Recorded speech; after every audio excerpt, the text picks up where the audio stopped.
មស្រងថ្លាកាលនៅវ័យកុមាររៀនសាបង្ធំ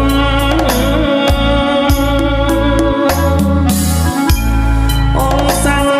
មកធីថិតក្នុងចិត្តខ្ញុំជាថ្នាលដ៏ឧត្តមដែលខ្ញុំមិនដងវិញ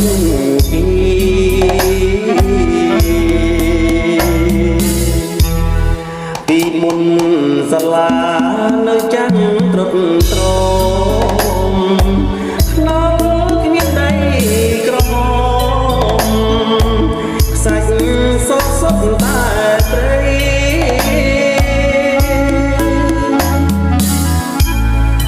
ឥឡូវសាលាបានប្រែមុខថ្មីសុទ្ធតែជាស្នាដៃតម្លៃតំណាងភូមិ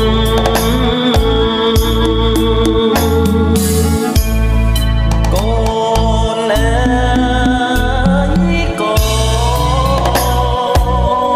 នចាំផងពេលដែលបានសាលាថ្មីផ្លូវល្អសាលាយើងក៏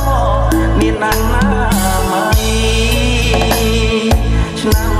2023នៃសម័យដែល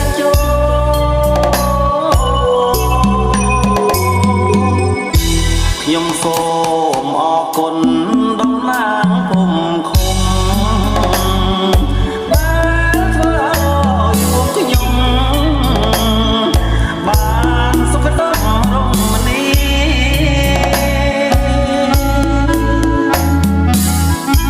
លោកគ្រូអ្នកគ្រូខិតខំពុំពីអប់រំសិស្សគ្នាខ្លាយជាមនុស្សមានតម្លៃ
នៃ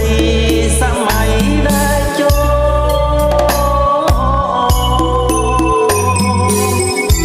ខ្ញុំសូមអរគុណ